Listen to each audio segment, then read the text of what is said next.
हम लोग पढ़ेंगे सिंगल सिटीजनशिप के बारे में।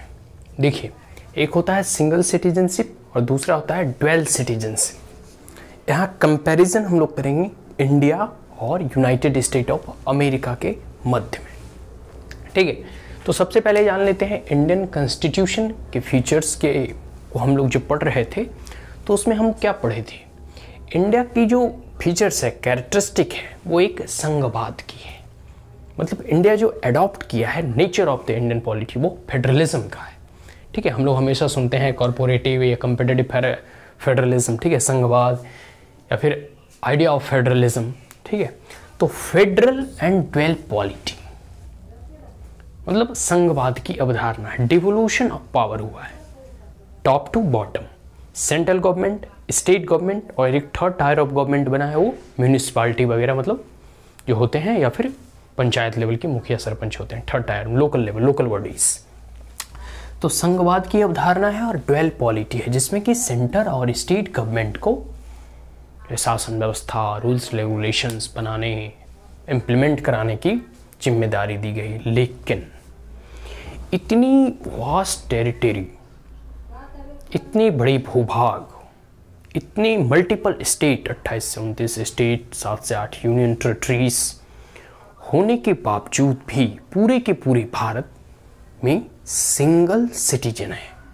कहने का मतलब है कि चाहे आप अरुणाचल प्रदेश से हों या गुजरात से हों, चाहे आप कश्मीर से हों या फिर केरल से हों, आपकी नागरिकता सिर्फ और सिर्फ भारत की नागरिकता होगी। ठीक है, ना गुजरात की नागरिकता होगी, ना त्रिपुरा की नागरिकता होगी, ना नागालैंड की नागरिकता होगी, ना सिक्किम की होगी, ना बिहार की होगी, ना झारखंड की होगी, ना यूपी की, ना मध्य प्रदेश, ना महाराष्ट्र, ना तमिलनाडु, ना केरल। नागरिकता होगी तो सिर्फ और सिर्फ भारत की। सिटीजनशिप जो होगा वो इंडिया का सिटीजनशिप होगा, ओनली सिटीजनशिप। किसी भी स्टेट्स की नागरिकता भारत में नहीं होती है। ये क्लियर हो गया। जबकि हम लोगों ने फेडरलिज्म के कॉन्सेप्ट को स्वीकारा और उसे इम्प्लीमेंट भी कर रहे हैं, इसके बावजूद भी ऐसा संविधान में प्रावधान किया गया है। लेकिन यूनाइटेड स्टेट ऑफ अमेरिका, ठीक है, एक मॉडर्न स्टेट है, डेमोक्रेटिक नेशन है, तो इसमें ड्वेल सिटीजनशिप है, दोहरी नागरिकता, जो कि owe allegiance for both state and United State. कहने का मतलब है कि एक स्टेट का नाम लेते हैं हम, यूनाइटेड स्टेट ऑफ अमेरिका का, एक प्रांत का, वह जैसे कैलिफोर्निया हो गया।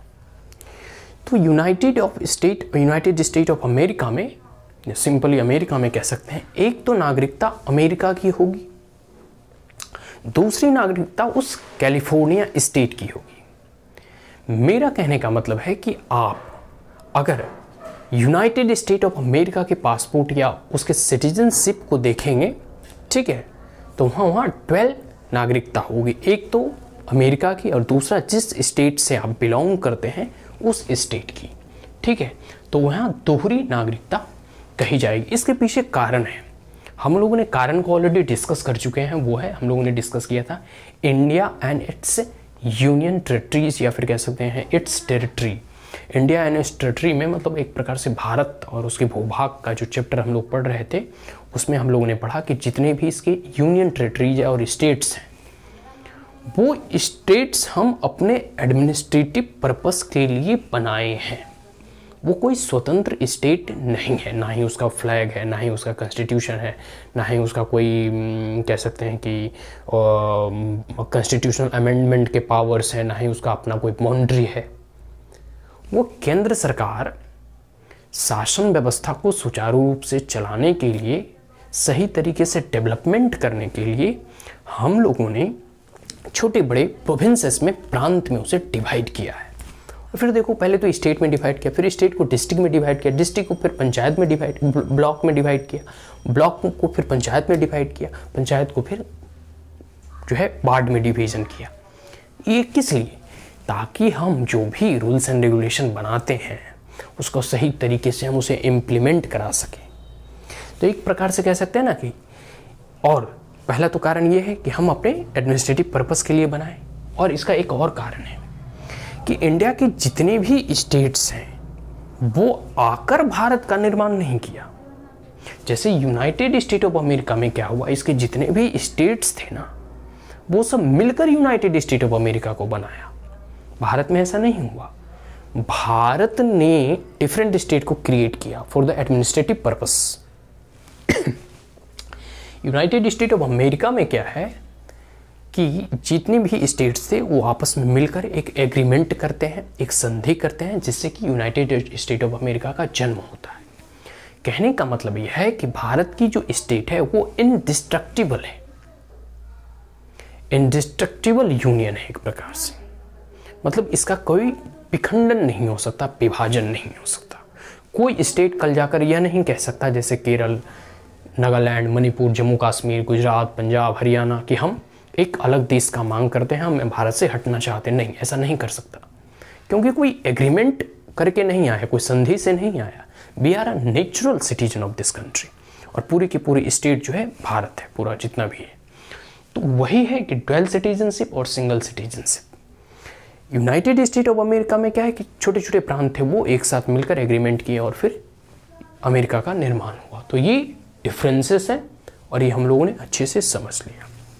और अच्छे से जानना है तो India that is Bharat union and in territories के चैप्टर्स में हम लोगों ने पूरे के पूरे इंडिया के सिटीजनशिप कह सकते हैं कि वहाँ की किस प्रकार से भारत में एक ही सिंगल सिटीजनशिप है, इसके बारे में हम लोगों ने ऑलरेडी पूरी डिटेल में डिस्कस किया है। तो यहाँ क्लियर हो गया ड्वेल सिटीजनशिप। और यहाँ देखिए आओ एलिजेंस या फिर कह सकते हैं कि निष्ठा, रॉयलिटी जो है, यूनाइटेड स्टेट ऑफ अमेरिका का सिटीजन अमेरिका के लिए भी निष्ठावान रहेंगे क्योंकि अमेरिका का वो नागरिक है, और उस स्टेट के लिए भी निष्ठावान रहेंगे जिस स्टेट से वो बिलोंग करते हैं। भारत में जो है स्टेट के प्रति कोई निष्ठावान दिखाने की ज़रूरत नहीं है। हम सिर्फ और सिर्फ इंडिया के प्रति जो है निष्ठावान रहेंगे क्योंकि हमारी सिटीजनशिप इंडिया की है, sole citizenship, single citizenship. Clear हो गया। आगे है कि स्टेट में भी discriminate. United State of America में क्या होता है कि स्टेट में भी discriminate right to vote, hold public offices, professions, मतलब job, employment. United State of America में ड्वेल सिटीजन है तो डिफरेंट स्टेट्स के जो भी अपने नियम कानून हैं और उस आधार पर वोट डालने में डिफरेंसेस हो सकते हैं। कोई भी पब्लिक ऑफिस, सरकारी काम काज कर रहा है, उसमें भिन्नताएं हो सकती है। कोई प्रोफेशन है, उसमें भिन्नताएं और डिफरेंसेस हो सकती हैं। तो इस परिस्थिति में आप कह सकते हैं, ठीक है, कि यहाँ जो है भारत जैसा माहौल नहीं है। जैसे भारत में क्या है, सिंगल सिटीजनशिप है, सबको वोट डालने का अधिकार है और सबका वोट का इक्वल वैल्यू होगा, 1 वोट 1 वैल्यू। यहाँ क्या है कि डिफरेंट स्टेट्स हैं, उसके डिफरेंट रूल्स एंड रेगुलेशन है, उस आधार पर किसको वोट डालने का अधिकार मिलेगा, किसे नहीं मिलेगा, यह स्टेट तय करती है। वो स्टेट, हमारे यहाँ कोई बिहार वाले स्टेट नहीं तय कर सकते कि आपको वोट डालने का अधिकार मिलेगा या नहीं, वो सेंटर तय करेगी, यूनियन तय करेगी, ठीक है, गवर्नमेंट ऑफ इंडिया तय करेगी। अब है कि ये हो गया। आगे है इन इंडिया में क्या है, भारत में क्या है कि आपको इस आधार पे कोई भेदभाव नहीं होता, कोई डिस्क्रिमिनेशन नहीं होता। इस देश का नागरिक है बस, और इस देश के नागरिक होने के कारण हम जो है हमारे साथ किसी भी प्रकार का डिस्क्रिमिनेशन को प्रोहिबिट किया गया है, प्रतिबंध किया गया है कि हमारे साथ कोई भी जाति, धर्म, कह सकते हैं कि sex, gender, region, religion, on the basis of anything, black, white, ठीक है, region, religion, caste, community, class, rich, poor, मतलब किसी भी आधार पे हमारे साथ कोई भेदभाव नहीं किया जाएगा। यह संविधान हमें जो है एक मौलिक अधिकार के रूप में हमें देता है कि प्रोहिबिट एनी डिस्क्रिमिनेशन, किसी भी प्रकार का भेदभाव को यहाँ प्रतिबंध किया गया है।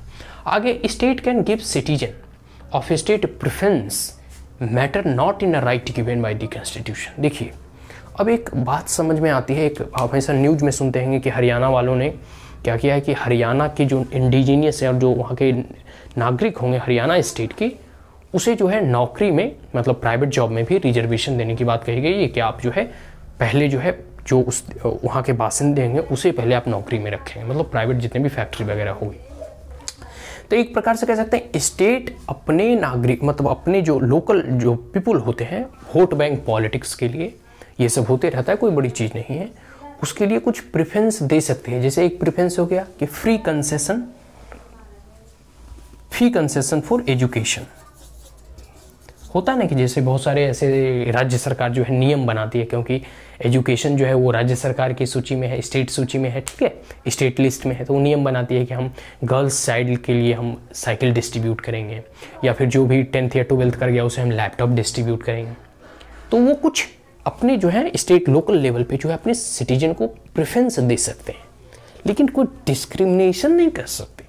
जैसे कोई यूपी का कोई वैकेंसी निकलता है, कोई जॉब निकलता है, या कोई केरल का जॉब निकलता है, तो केरल वाले भी यूपी में भर सकते हैं, यूपी वाले भी केरल में भर सकते हैं।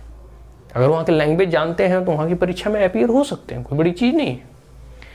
तो इस प्रकार से कोई यहाँ डिस्क्रिमिनेशन नहीं है। दूसरी बात, आप ऑल इंडिया सर्विसेज जो होते हैं, IAS वगैरह जो IPS वगैरह बनते हैं, वो इस देश के नागरिक होते हैं और इस देश में उन्हें किन्हीं भी स्टेट में भेजा जा सकता है और उनको सर्व करना होता है। अगर उन्हें जॉब करना है, गवर्नमेंट जॉब, तो कहीं भी आपको जाना होगा, जो आपको कैडर अलॉट की जाएगी। तो यहाँ कोई डिस्क्रिमिनेशन नहीं होता, लेकिन प्रेफरेंसेस दिए जा सकते हैं, कुछ लाभ, कुछ एक्स्ट्रा। वो एक्स्ट्रा इसलिए दिए जाते हैं ताकि देखिए आपकी अपनी राजनीति होती है, लोकल लेवल की राजनीति होती है, तो भाई वहाँ की जो लोकल लेवल की सरकार बनेगी वो तो अपनी जनता को कुछ तो सेवा प्रदान करेगी, कुछ सर्विस, कुछ सब्सिडी, जैसे किसान वगैरह का लोन माफ़ कर दिया जाता है। तो ये प्रेफरेंस हुआ, ये डिस्क्रिमिनेशन नहीं हुआ, ठीक है, ये चीज़ क्लियर हो गया।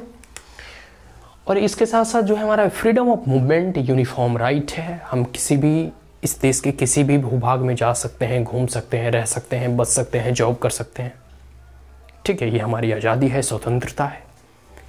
उसके साथ साथ है यूनिफॉर्म राइट, सभी को एक प्रकार का अधिकार दिए गए हैं, मतलब गवर्नमेंट ऑफ इंडिया और कह सकते हैं कि कॉन्स्टिट्यूशन और भारत के तरफ से किसी भी जाति, संप्रदाय, धर्म या फिर कोई भी क्षेत्र के आधार पर कोई भेदभाव नहीं किया गया है। यूनिफॉर्म राइट है सबको। कुछ जो है कल्चरल और एजुकेशनल या फिर कह सकते हैं कुछ राइट्स जो है वो माइनॉरिटीज़ के लिए या फिर ट्राइबल एरिया के लिए थोड़ा वो कह सकते हैं कि उसके अपलिफ्टमेंट के लिए पॉजिटिव डिस्क्रिमिनेशन किया जाता है, लेकिन ऐसे कोई भेदभाव नहीं किया गया है। आगे है प्रमोट फ्रेटर्निटी, और वो इसलिए भारत के जो सिंगल सिटीजनशिप महत्वपूर्ण है क्योंकि यह पूरे के पूरे भारत में बंधुत्व और भाईचारे को प्रचार प्रसार करता है कि कोई भी राज्य का नागरिक, मतलब कोई भी स्टेट के लोकल लोग, उस एरिया के, उस कह सकते हैं एरिया के रेसिडेंस, सभी भारत के रेसिडेंस या भारत के लोगों के बराबर हैं, क्योंकि सबका जो है एक सिटीजन, सिंगल सिटीजनशिप है, सबके वोट डालने का उतना ही अधिकार होगा जितना कि हिमाचल प्रदेश वालों का होगा, जम्मू कश्मीर वालों को होगा, उतना ही केरल वालों का होगा, उतना ही नागालैंड वालों को होगा, सिक्किम वालों को होगा, वेस्ट बंगाल वालों को होगा। तो ये एक प्रकार के सबको में समानता लाता है, इक्वलिटी लाता है कि भाई आप कहीं भी किसी भी स्टेट से बिलोंग करते हो, आपको इक्वल जो है अधिकार है। यूनिटी इसमें एकता को बढ़ावा देता है और इंटीग्रेटेड नेशन या नेशनल इंटीग्रेशन को फैलाने में बहुत बड़ा कार्य करता है। राष्ट्र की एकता, अखंडता को अक्षुण्ण रखने में एक बहुत बड़ा रोल और फैक्टर प्ले करता है। तो कह सकते हैं इंडिया में कह सकते हैं ये एक प्रकार से सिंगल सिटीजनशिप के माध्यम से राष्ट्र की एकता, अखंडता और भाईचारे को बरकरार रखने का कार्य किया गया है या इसके माध्यम से करने की प्रयास की गई है। हालांकि राइट्स वगैरह, दंगे वगैरह होते रहते हैं, तो वो तो कह सकते हैं कि जहाँ 10 लोग रहेंगे थोड़ी बहुत खटपट होते हैं, कोई बड़ी चीज़ नहीं है। इनफैक्ट जो हम एक घर में रह रहे होते हैं तो 4-5 लोगों की फैमिली होती है, तो उसमें भी कभी कभी कॉन्फ्लिक्ट और कंट्रोवर्सी अराइज हो जाता है। तो ये कोई बड़ी मतलब बात नहीं है, ठीक है। तो सिंगल सिटीजनशिप हम लोगों ने जान लिया। इंडिया और यूनाइटेड स्टेट ऑफ अमेरिका के साथ क्या डिफरेंसेस हैं, किस प्रकार से भारत में सिंगल सिटीजनशिप है, यूनाइटेड स्टेट ऑफ अमेरिका में ड्वेल सिटीजनशिप का कॉन्सेप्ट है। तो आज सिटीजनशिप का चैप्टर हम यहीं क्लोज करते हैं, यहीं सम अप करते हैं। कल से हम लोग एक नए चैप्टर को स्टार्ट करेंगे, इंडियन पॉलिटी बाय लक्ष्मीकांत से हम लोग पढ़ रहे हैं। So that's all, thank you once again, have a great day. If you are the first time on my channel, then like it, share it, as well as subscribe it. Also press the bell icon. If there were any queries, comment, suggestion, advice, you may comment in the comment box. I will welcome you. from core of my heart. Thank you once again. Have a great day.